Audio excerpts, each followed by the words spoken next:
We are streaming live from a Brancaster Beach Car Park near Sandringham on the North Norfolk coast, and also at radioquk.com in Camberley, Surrey. I'm Tony Gosling, and helping me review not this week's news but why we are here are three of the common rights holders up here. That's Chris Cons, Steve Bocking and Peter Bicknell. We're going to be looking at Drive to Survive, which is the Gypsy, Romani and Traveller campaign to stop 300,000 or so people who live in vehicles or part of that community being turned overnight, along with their children, into criminals and having their homes confiscated by the Home Secretary, Priti Patel, an exclusive with Britain's only Gypsy Romani broadcast journalist this week. But first, before all that, joining me are these three common rights holders. Parish Council here in Brancaster. We're in North. What is a common? This is a question for a lot of people. A common is something I think of driving across it and seeing sheep and cows. But we've got you're a common rights holder. What does that actually mean? So we're talking to Stephen Bocking. So the commons were given to the poor of the parish in the Enclosures Act about 1700 and some odd. And now all of a sudden this land is the jewel in the crown of Norfolk, and everybody want a cut of it. Now, I noticed today about 12 o'clock an absolute flood of cars. Well, I say a flood, but I mean literally a great big queue of cars. Now, this is only Friday. We've got a bank holiday weekend coming here. Oh, yeah. I mean, we've got no problem with the people parking on here. We like to see the people. We like to see the kids enjoying themselves. The fact that the golf club claims ownership, which can be sorted out just by a stroke of a pen, they will not do it. Well, look, one thing is a bit confusing. When we talk about common land, does that mean it's owned in common by lots of different people, or what? Common land has got common rights over it, but the land is supposed to be owned by somebody. Every common is supposed to be owned by somebody. And in this case, in my opinion, it's owned by the parish of Brancaster. But you say in your opinion, but the National Trust have actually claimed this land there and the land registry. Well, they did that in 2009. They claimed this CL 124, and nobody knew about it. This all came out just by third chance. So when you say CL 124, what do you mean? That's the registered common. So the common rights were there, but there was some sort of doubt about who actually owned it. The National Trust came along and said, we own it. But hang on, the National Trust can't do that. People have to gift land that they already own to the National Trust. The National Trust can't just come along, surely, and say, oh, this piece of land, which is a disputed ownership, we're having it. Well, that's what we're trying to do from historical times. We have the local people have said that this land, we've got the documents going back to the Enclosures Act. But we can't find justice because we ain't got no money. Now, I'm going to get Peter Bicknell on the case because I know, Peter, you have quite a lot of... I was chatting to you earlier about things like gypsy rights as well, which have been being shut out. So the idea is this whole load of people, probably thousands of people over the traditional and over the centuries and traditionally have used this land, but slowly but surely they're being shut out. Well, yeah, because commons were meant for gypsies and travellers years ago to stop on for a week or 2 weeks or however long to graze the horses and somewhere to live. And they're all slowly been pushed out of everywhere in the country. So what about specifically here? Is there anywhere that gypsies used to go that they can't go anymore? And how do they stop gypsies going there? Well, they let it get overgrown. Then there's these landowners what do land grabs, steal the land, enclose it, stop people using it. Physically, there's nothing to stop the gypsies going on that land, is there? Well, there's no amenities here no more. There's, where do they get water from? That's all overgrown. They let land overgrow. They block commons off. Well, they just put barriers up like you see down here. So they're actually physically stopping gypsies moving onto the land? Yeah, or anybody else. Anybody. We're quite near Hunstanton, aren't we? That's just down the road. Have you got similar things going on down there and up and down the coast? Yeah, well, there was a piece of land in Hunstanton called Gypsy Green, and they put wooden posts all the way around it to stop the travellers going on it. Because every year you had a group of people go on there have a bit of a holiday, do some work, earn some money, but they stopped them. Surely what's going on here is that really things have changed. Those people that move around, itinerant workers, they're not needed anymore. Well, they are. They are wanted, and also people should have the freedom. They should have the freedom to do what they want. Well, they can't just park up and drive anywhere. Actually, I do happen to know in New Zealand, if you've got a camper van, you can go pretty much anywhere in your camper van and stop for the night. No one will bother you, but not round here, apparently. Well, no, you're not supposed to stop on the side of the road for a cup of tea, are you? You know what? I've seen lorry drivers, thousands of them every night, parking up on the side of the road. Well, yeah, but if you've got a caravan behind your van or your truck, that's illegal to stop and sleep in that caravan on the side of the road. Oh, I understand it. Okay. Well, anyway, we have put up our tent here, our yurt, actually, in the car park at Brancaster. There are all sorts of questions about who actually owns this land underneath. I wonder, Chris, can you talk about that? Do we know? Well, originally, the land was given to the poor of the parish under an Enclosure Act. And that has stayed more or less the same. It was done privately by Norburn Barclay. So it's a private act of Parliament. And it's been like that since 1740 or whatever the case may be. And it's only recently where people have come along and grabbed the land from the poor of the parish for their own use to claim it. And it shouldn't be allowed. The thing is that they will say to you, well, you're not really using this land. You don't have cattle on here or anything anymore. That is actually irrelevant. The fact that we're not using cattle at the moment is totally irrelevant. We have the right to do so if we so choose. The right cannot be taken away. So what about, say, for example, shooting? Because we do have nowadays, I mean, do you actually do any of you do shooting around here? Any done any? Yeah, we do. We start in the 1st of September. We can come down and shoot wildfowl, which we shoot and you eat for the table. How do you do that? Most people, if they have a dead duck, they wouldn't know what to do with it. That's because most people or a lot of people are townies, and they wouldn't have a clue how to do it. When you live in the countryside, that is what you do. You go after your own game, be it rabbits, hares, pheasants, wildfowl. You take it home, you dress it out, and you cook it and eat it. You're not what you would call a bunny lover.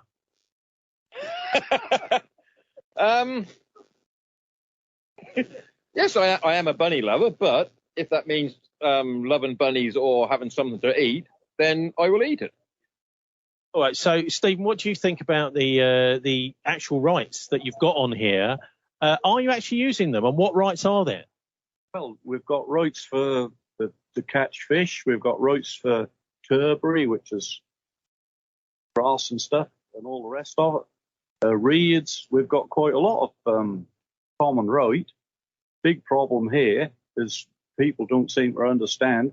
We, as common right holders, cannot fence the common in. The landowner has to fence against the common, and they won't do it.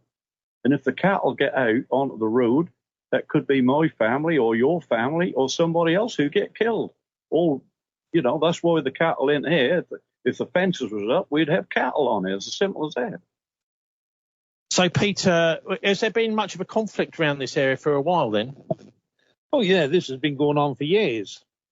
That's a common right holder they can't get listened to because there's a thing called snobbery, and the snobbery is just overriding the local people. The local people are being driven out of the village and being spoke down to, treated like dirt. Well, look, Chris, one of the things in the background to all of this is the fact that you've got out there, I mean, it's a horse just coming past outside, a couple of horses actually, but you've got down here, you've got an old way of doing things and a new way of doing things, because this is a very sought-after area. A lot of people, say, for example, from Suffolk and London, will look to come up here to retire and buy a very expensive house, and they won't be interested in shooting duck and chopping it in half, put it in the oven, will they? No, they're not. They're not interested in at all in that sort of way of life. If they can pick up the phone and have a delivery of whatever they want. They would rather do that than go out and get it. Have you seen what changes have you seen over the years since the people have been coming in and buying expensive houses around? And also the other question is, how easy is it for younger families to stay in the area? For younger families to stay in the area is very difficult. Houses are being bought for astronomical prices, mainly as second homes and weekenders. And the locals don't even haven't got a chance of staying in here and doing what we do. They're driven out by property prices. Stephen, you've got a couple of big landowners. You've got the Holcombe Estate just east of us here. You've also got the golf club, but do they actually own the land? Do we know? Well, we're still waiting to see the deeds, and we haven't had them. And that means that if the national... Sorry. This could all be finished tomorrow. All we need to do is to see the deeds of the land, not the land registration, because anybody can have that, but they will not produce it. How many years ago did the National Trust register the land? I don't know when they... The National Trust registered this bit, which is CL124, in 2009. No, because there's this whole thing where they can actually claim ownership and get the deeds. I think it's called adverse possession. You know about that? After 12 years. So maybe that's this year that they will actually be able to get some deeds. The National Trust will say, now this land is ours. Yeah, officially. Yes, but not long after 2009, the Parish Council actually put in an objection to the registration of the land. So therefore, as far as I'm concerned personally, the dispute is still open and will remain so until such a time as it's settled. That's interesting. It's a big area as well. How many thousands of acres are there here? Because you've got two enormous commons, including Scolt Island itself, out just off the coast. This bit here is sort of 550 acres. Goldhead Island is 2,100, I believe. Then you've got all Burnham, Overy, and towards Holcombe, which is another 1,200, something like that. All in all, we've got sort of 3,500, 4,000 acres of common land to use. How much of that have the National Trust claimed? About 1,200 acres. Something like I mean, imagine how much that's worth in terms of finance. So someone just to go along and say, I'm going to claim that land and hoping it eventually comes to them is actually a bit of a money spinner, isn't it? Well, I don't know, because Salt Marsh in itself is actually worth nothing. You can't do anything with it. The salt marshes, I've been told, are worth at least £3,000 per acre. So the National Trust, I added up, has stole over £2 million worth of land. Well, the National Trust, there was an article in The Guardian recently, and I'll put a link up to it on our show page, not only to your Facebook group, which is quite active, actually, your grapevine, you call it, and also to this article in The Guardian, can we trust the National Trust? A very difficult question. I personally have got sympathy with the National Trust because they actually bought the land. When they bought the land, they bought it off a consortium who were members of the golf club, and that was all hived off before they was actually bought. So the National Trust actually bought leases on land, which, considering the land is supposed to be an heirloom, is, we can't quite understand. So, Chris, can you just tell us where people can find your group and follow what you're doing? Yeah, they can go on the net, and if they type in Scolt Head and District Common Rightholders Association Grapevine, there they will pick up the link for all sorts of things that we are doing and what we are trying to achieve. You've got a very active secretary, I notice. He seems to spend most of his time in libraries digging out old documents. Yeah, he's actually very good. He's very active, and yes, he's found all sorts of stuff, which he is working on and trying to get people to get around the table and talk about it. What sort of documents has he been digging out? Oh, old parish records, old National Trust papers, and whatever there is relating to the common up at County Hall. The fundamental thing behind all of this is really this Enclosure Act. It seems to me that back in the 1700s, they laid it all out. And now people are trying to pinch bits because it's such in the dim and distant past. You earlier on were actually reading me out the beginning of that act. Can you do the same again for the listeners, just so they can hear what does an Enclosure Act, how does it start? What does it sound like to read one? Our particular Enclosure Act starts off, whereas belonging to the parish or town of Brancaster in the county of Norfolk, 2,100 acres, so many roads and so many perches, over and above the salt and freshwater marsh, which means the salt marsh was already in there, and so was the freshwater marsh, and we've actually got another 2,100 acres belonging to the parish somewhere, which from the readings that I have done or been told about, have been stolen over the years ever since. It's funny you use this word stolen, because I remember years ago, this is back in 99, the 450th anniversary of Kett's rebellion. And this was at the height of the enclosures in the 1500s. Actually, there was much more in later years. But anyway, he was a landowner himself, Robert Kett, and all around the area, people had been privatising or enclosing the land, and he actually agreed with the peasants.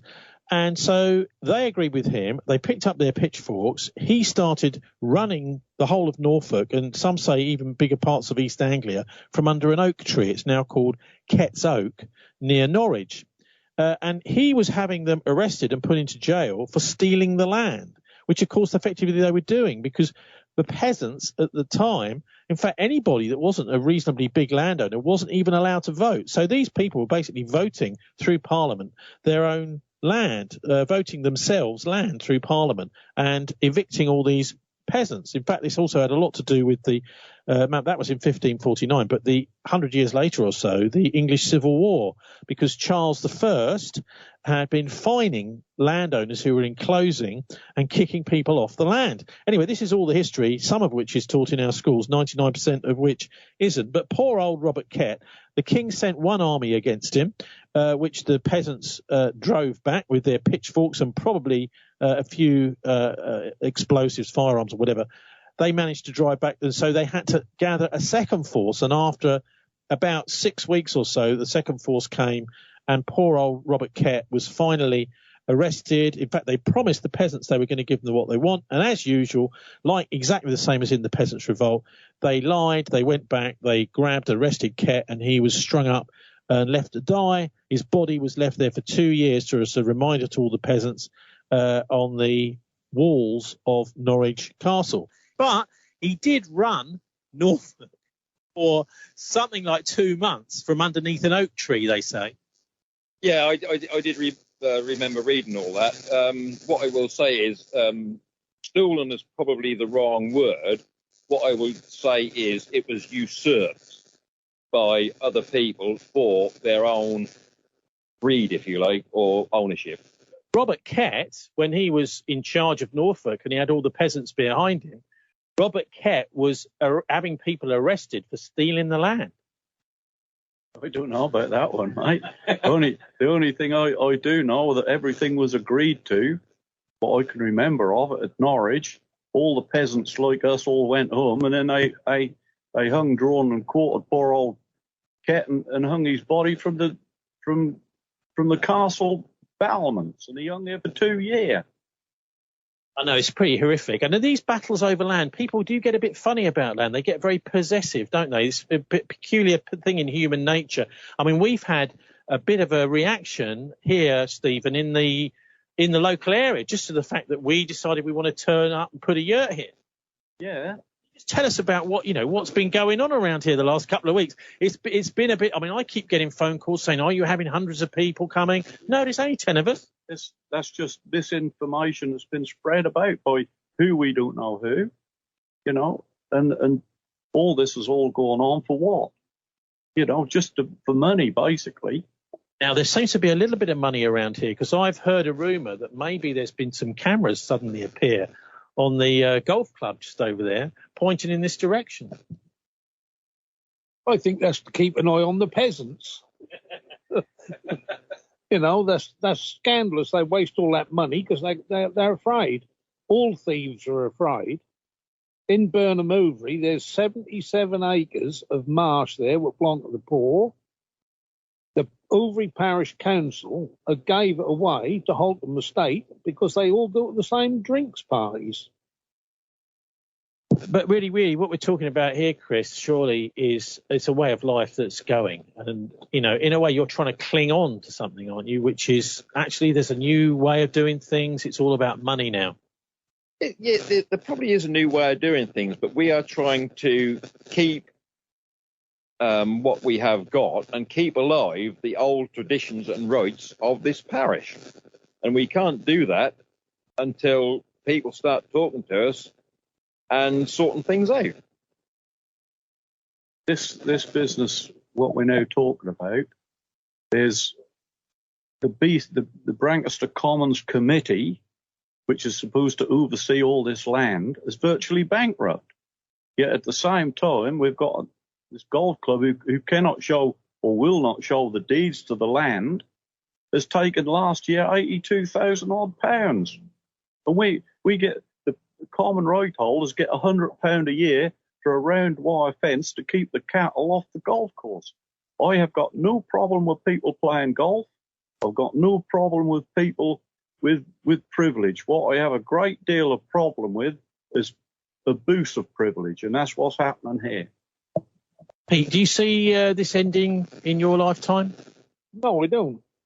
Unless something happens, because there's a big divide throughout the whole country against the rich and the poor, which is wrong because everybody should be equal.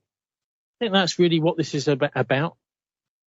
You know, the problem with the common rights holders around here and being ignored and turning their back on you is because you're not driving a top-notch 50 grand 4x4. Oh, yeah, we're just looked upon as the local peasants, nuisance, troublemakers and all the rest, because we're not allowed to have what's ours. Our rights are being they just try to wash them away, which is wrong. We've got a government in this country and they don't do nothing. All they do is thieve for themselves. Yep, that's certainly with all these contracts for the COVID, for example. Anyway, look, Chris Cotton, former chairman of the Parish Council here in Brancaster. Steve Bocking, what's your role at Chakra? Was it what? You're on the committee of Chakra. And Peter Bickle, how would we describe you, Peter? Well, I'm just a local peasant and a common right holder. And I come here to protect and fight for my rights, and the same as other people. Well, thanks very much for joining us live from Brancaster Car Park with everything going past our yurt here, including the horse box there, and foals, people going off to the beach, beautiful beach. If anyone's never been up to North Norfolk, do come here, but don't necessarily come this weekend. It does get very crowded over bank holidays and things like that. But anyway, we're going to talk now to a chap, we're going to hear anyway, from a chap called Jake Bowers, Drive to Survive. It's the Gypsy, Romani and Traveller campaign to stop 300 people or so, 300,000 people or so who live in vehicles, a part of that community being turned overnight, along with their children, into criminals by the Home Secretary, Priti Patel. Jake explains this is a law the police chiefs don't want and that travelling people have got no intention of obeying. And Jake argues that parallels between the present Tory government and the Nazis are absolutely justified. My name is Jake Bowers. I'm a Romani journalist and I'm a blacksmith. I come from the British Romani community or Gypsy community, which is about 300,000 strong, but I'm one of the first people from that community ever to work as a broadcast journalist. Now, it might sound like a silly question, Jake, but whereabouts in the country are you from and where are you? Or does it, being a gypsy or traveller, mean that you're all over the place? Well, I am all over the place, but not necessarily geographically. I live in Hastings in Sussex. What you find with most gypsy families is that they are they live regionally. So a lot of my family live in houses nowadays, but also on sites. All the way from Sussex down to Somerset, but with a big concentration in kind of Surrey, Hampshire, West Sussex, East Sussex. And becoming a journalist, did you find that there was any resistance amongst the profession to someone from your community getting into the profession? No, not really. I mean, I think one of the key things to remember with any form of freelance journalism is it's all about access and insight. And one of the first things they ever tell you when you're kind of learning to be a journalist is to write about what you know. And because I was probably one of the first people from my community to become a journalist, I found that I had an access and I had an insight which a lot of, let's just say, mainstream, what we would call gorger, non-gypsy journalists, didn't really have.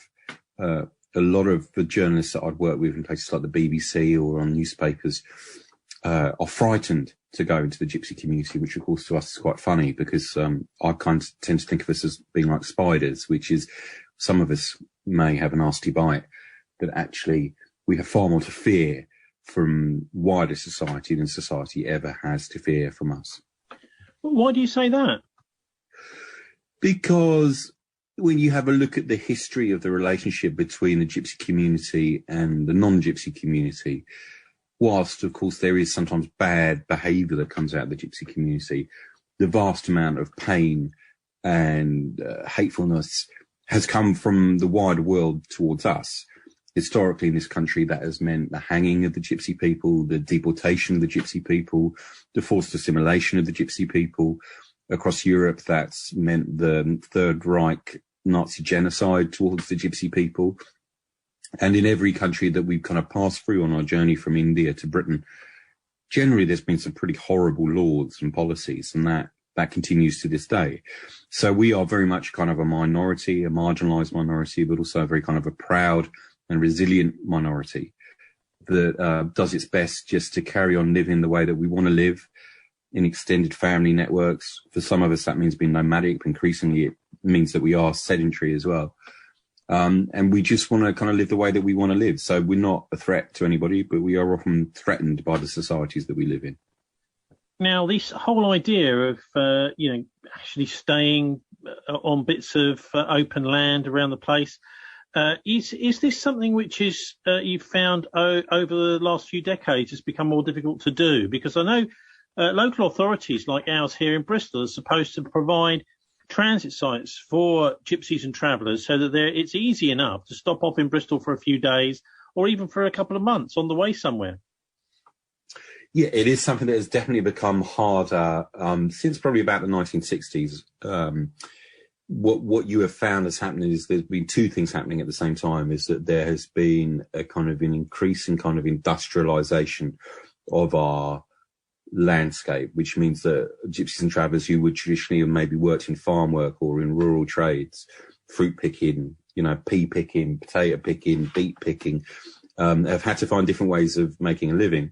At the same time, that industrialisation has meant that more and more places, commons, byways, the kind of places where our ancestors used to stop have been either built on or developed or actively had rocks put on them or ditches put through them to stop gypsies and travellers stopping there.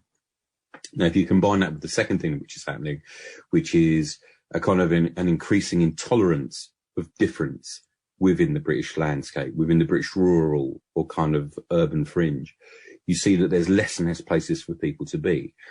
And so what that has caused is the gypsies and travellers that still live that way or want to live that way still have to be somewhere. They cannot simply disappear simply because the council bureaucrat decides to put rocks on a common. And so that's forced people into living in lay-bys, maybe pulling onto car parks, maybe going onto playing fields, the kind of places where there is an increasing amount of kind of tension and conflict. And so there is undeniably a conflict. What we would say as a community is that the resolution of that conflict is not simply to try and legislate people out of existence, it's to make some space for us. And we are quite happy to make space for ourselves, but we're often not allowed to through planning legislation. So the gypsy people still want to be able to access that landscape, despite all of those kind of industrial and legislative changes. But those needs, those desires have not been well met or kind of responded to by people either in government, central government, or in local government. Well, I know Bristol City Council will say, sorry, Jake, but we've provided a traveller site out at Avonmouth. What's the problem? No, I can't speak about that traveller site because I've never been there. But what I can tell you is that most of the transit sites that are provided in this country are often in very marginal areas. The one that's nearest to me, a place called Bridiestown in Sussex, is not even flat. And anybody who has ever stopped in a caravan will know that you need to have somewhere flat to put the jacks down so that you don't fall out of bed. It's not flat. It's in between a trunk road and a tip.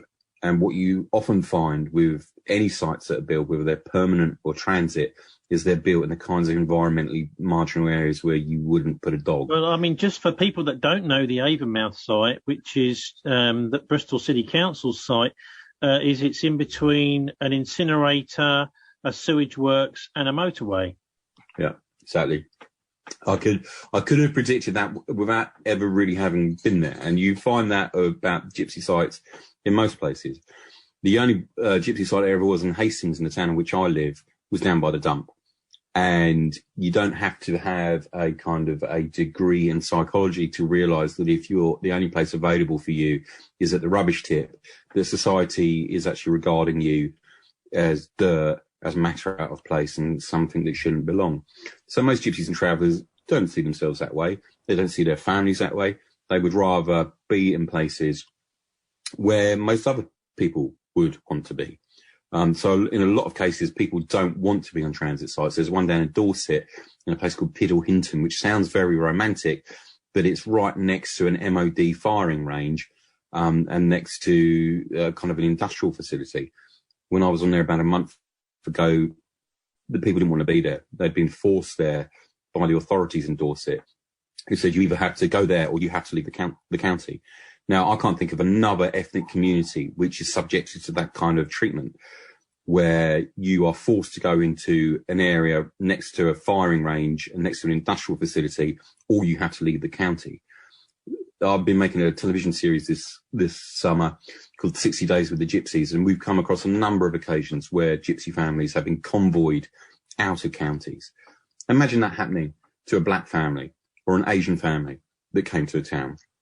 It's unthinkable that that would even happen in our society, yet it still happens to gypsies and travellers. Not only does it still happen, but it doesn't even really reach the news that this kind of stuff happens. So we're talking about a form of legitimised prejudice and acceptable racism that isn't really experienced by any other community within our society. Well, I mean, the councils, Jake, and some of the residents anyway might say, well, you don't pay any council tax, so why should they give you any land in the first place? We don't say that to people who are foreign visitors to our shores. I mean, I would dispute that, the premise of that argument entirely anyway, in that most gypsies and travellers nowadays have an address, whether that's a site or a house, where they are resident and pay council tax. But let's say that the premise of that point was true. We don't say that to foreign visitors that come to our shores. When foreign visitors that come to Britain move into an area, let's say Weston-super-Mare, for example, down in your neck of the woods, accommodation is made available for which those people pay something for that accommodation, whether it's a hostel or a hotel room or a travel lodge, people pay their way. And gypsies and travellers are quite prepared to do the same thing.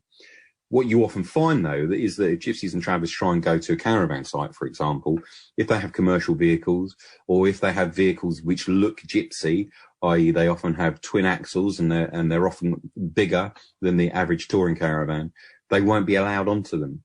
So you find that people can't pay their way even if they want to. But there are places in this country now where there's a system of negotiated stopping, where the local authorities are beginning to work with gypsy and traveller families and saying that there's a piece of land here, this is available for you. You know, we'll provide skips, we'll provide toilets, we'll provide, freedom from harassment and eviction if you pay your way. And when that works, it works really, really well. So there's no reason why every local authority in this country couldn't adopt a similar approach. When we talk about gypsies and travellers, particularly the word travellers, can mean quite a lot of different things, can't it? There are traditional travellers and the sort of new age travellers. Can you just sort of break down for us a little bit the different types of people that live on the road? Sure. So there is a whole kind of spectrum of people that fall under the term traveller. The community that I'm from, which is probably the biggest one of all, is the Romani Gypsy community. Our culture comes all the way from India. Part of that means being nomadic, but actually in large parts of Europe, the Romani community is actually living in housing, particularly in places like Eastern Europe. The next kind of ethnic group, which you would consider in terms of size, is the Irish traveller community, which, whilst it may look the same from the outside, actually comes from completely the opposite point on the compass. It comes not from the east, but from the west. It comes from Ireland. There's probably about 30 to 60,000 Irish travellers in Britain. You also have another ethnic group, which is Scottish travellers. There aren't that many in England. They're largely found in Scotland, but in parts of the north of England as well. And then, of course, a big community that you do have in the southwest of England is the new traveller community. These are people who generally come out of what we call the Gorger or non-gypsy community that, for often very positive reasons, have decided that they would prefer living in vehicles. Often that's motivated by kind of an alternative lifestyle choice, working on the festival scene, but often it's also motivated by the fact that there's a kind of housing crisis in this country where it's cheaper often to live in a vehicle and often easier to live in a vehicle. And for some people, of course, it is the last stop before street homelessness. So there are also people increasingly during this pandemic that are living in vans, who, kind of are living in often on the outskirts of cities, places like Bristol or Brighton, where they've created their own culture. A lot of them wouldn't even call themselves new travellers, but they're people who might refer to themselves as van dwellers. So that's really the kind of the spectrum that there is of anybody who would fall under the term traveller in Britain. Yeah, and roughly how many people do you think are living? I think, it must be slowly increasing at the moment, since we've had so many people suffering with the evictions of universal credit, the increase in particularly in private rented accommodation rates and things like that. So roughly how many people do you think are living as gypsies or travellers in Britain? It's really, really difficult to say. I mean, what we do know, and these are kind of rough, if not conservative estimates, is there are probably about 300,000 gypsies and travellers in Britain. There are also probably about another 300,000 Roma migrants. So these are Romani people that have moved from Eastern Europe to Britain. They generally live in kind of urban areas in flats, houses of multiple occupation, things like that. In terms of the amount of people that have gone over to living in vehicles during the pandemic, I haven't seen any figures on that. But you're right, it is increasing because with kind of evictions, because of things like universal credit. It is often the last kind of safety net for those people who maybe have a little bit of money to buy themselves a van before they hit street homelessness. And those numbers obviously have increased. Anecdotally, we know that. I don't think there's been any studies to even try and find a figure for it. Well, this is part of the problem, isn't it? It's a part of our community that often gets forgotten when looking at actual numbers and totting up how to deal with social problems. Is often travellers and gypsies are just completely off the radar somewhere. But anyway, they're not off the radar at the Home Office because we've got this police crime sentencing and courts bill coming down the tubes by Priti Patel, which is threatening to criminalise travellers who park up at the side of the road. A landowner can feel threatened supposedly and then phone the police, and they could potentially be arrested along with their children, the vehicles impounded, and maybe even doing quite lengthy jail sentences potentially. So can you just take us through this bill and what you think's behind it, and then maybe what can be done? Well, if we have a look at the part 4 of that bill, the Police Crime Sentencing and Courts Bill, which is otherwise known as the Police Bill or the Policing Bill, part 4 of that specifically targets gypsy and traveller communities in trying to wipe out a nomadic way of life. And it does that in a number of ways. It brings in a new offence of criminal trespass to anybody who is residing on land where they don't have permission. Now, that could be anywhere. That could be a lay-by, that could be a common, it could be a byway, it could be a playing field, it could be a car park, it could be any of those things where people are forced to stop because there is a shortage of stopping places. And anybody found guilty of that can be given a £2,500 fine. They can have their vehicle seized, and they can also be imprisoned. So for the first time in British history, trespass won't be seen as a kind of a civil offence, a dispute between two parties, but a criminal one, where our police will be effectively kind of nationalised bailiffs who will be there to drive the community on, or persecute them, imprison them, fine them, and take their homes off them. It's a massive departure from the way policy has been in the past, which is horrific. And it's why we started the Drive to Survive campaign, to resist it, to warn the Gypsy and Traveller community before it's too late, that they have to stand together with their friends and colleagues and human rights organisations, environmental organisations, and on the left side of politics, that if we don't stand together to resist this, then Britain will have embarked on a series of policies, on a policy towards our community, which was last tried by the Nazis. And I don't use that parallel lightly. When we look at history in Germany, we know that the horrific stuff that happened, where nearly 1.5 million Romani people were killed in the gas chambers, the only other ethnic group alongside the Jews that was subject to the final solution, that those policies started with banning nomadism. They started with trying to settle people forcibly by shooting their horses and burning their wagons. Now, fines and imprisonment and the seizure of homes is not quite as extreme as that, but it's still pretty extreme. And it does have a parallel with a very dark period of European history. What do you think's motivating it, Joe? I think it's red meat for the nasty party. I think there are, thankfully, now very few communities which you can be openly hostile to. Even the nasty party, the Conservative Party, knows that it cannot be openly hostile towards people who are black or Asian. It knows it cannot be openly homophobic. So there are very few legitimate targets left for open hostility based upon somebody's identity. That doesn't mean to say that homophobia doesn't exist or racism towards black and Asian communities doesn't exist, because of course it still does.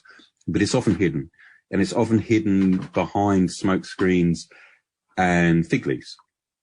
And the fact that there is a Asian Home Secretary is a very clever, if somewhat transparent ploy, that if you have a woman of kind of Indian heritage via Uganda bringing this stuff in, that this stuff couldn't possibly be racist. But it is racist. If kind of a key component of a recognised ethnic group's identity is a nomadic history and culture, and you then ban that culture, to us it is the equivalent of saying Muslims can no longer go to mosque or Jewish people can no longer go to the synagogue. And we take it seriously. We feel very threatened by it. But equally, and maybe this will be our Black Lives Matter or Martin Luther King moment, we know that we cannot follow this law, that we will have to break it at every opportunity, because we are morally compelled to break bad laws. And that is a tradition which is part of the British tradition as well, from the suffragettes to, you know, internationally to people like Gandhi and Martin Luther King. And we will be breaking it, actively breaking it at every opportunity, because we have no doubt that it will probably be passed into legislation at some point over the autumn, despite our best efforts. And that's really when the hard work probably begins.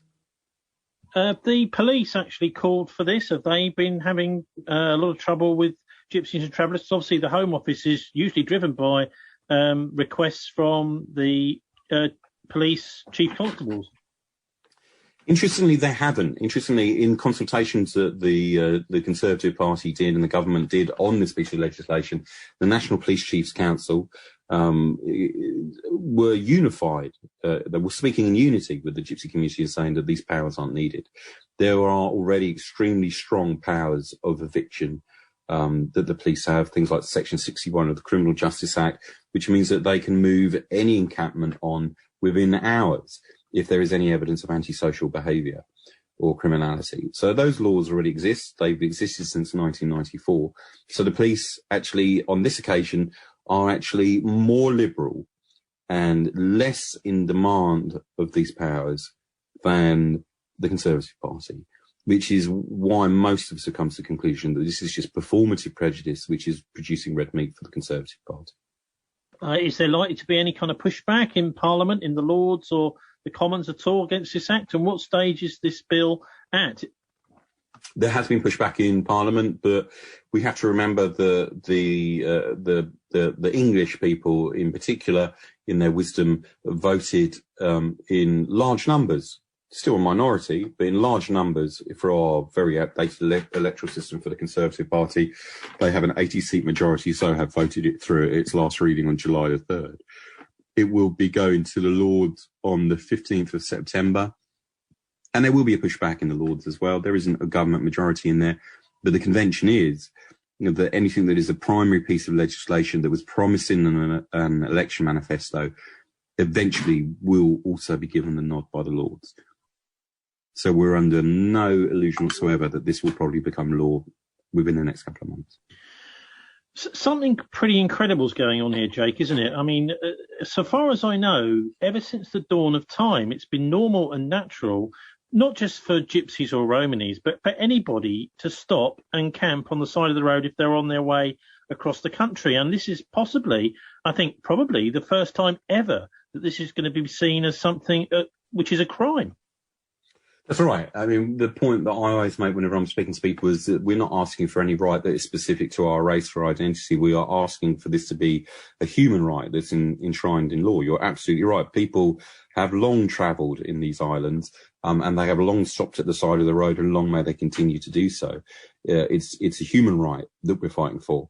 And this law, whilst it's definitely been targeted towards the gypsy and traveller community, will affect far more people than that. It will affect people who are living in vehicles as a response to personal homelessness. It will affect people who want to get out and enjoy the landscape in a way which is above and beyond and deeper than just that of being a recreational visitor and a tourist.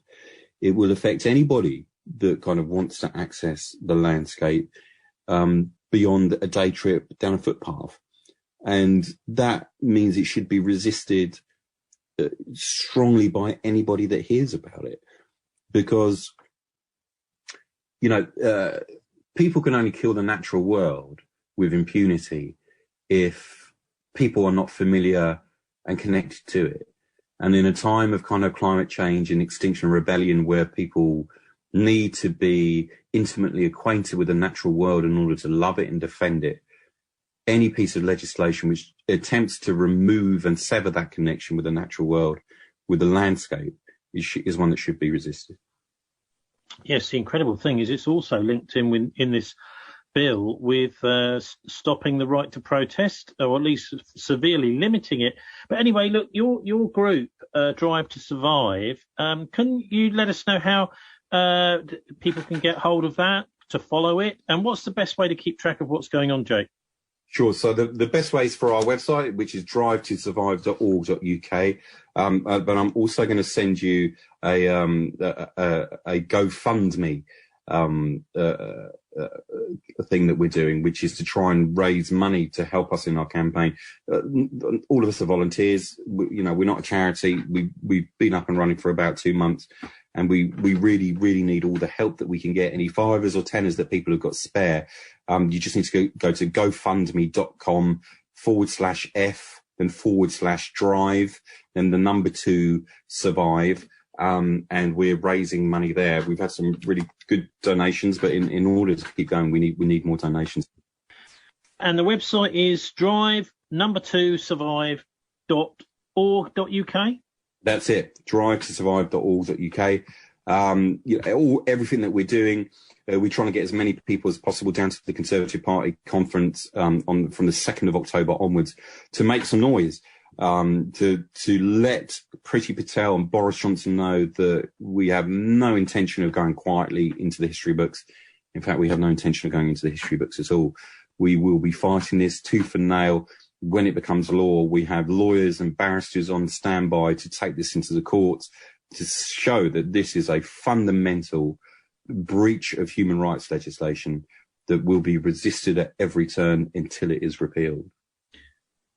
Jake Bowers, thank you very much for joining us. It's my pleasure. So that's Jake Bowers there, speaking to me earlier this week. He seems to think he's the only Gypsy Roma broadcast journalist in Britain, and he probably is. 300,000 of them, amazing. And how absolutely incredible that the government are thinking about criminalising this for the first time ever. Never been criminal to pull over on the side onto a piece of land before, and now it is. It used to be a civil offence, and no longer. Anyway, our other big feature this week is an interview I did earlier this week with a funeral director in Milton Keynes, and he's very, very worried about this week's ONS figures reported by Sarah Napton in the Daily Telegraph. The 6th week in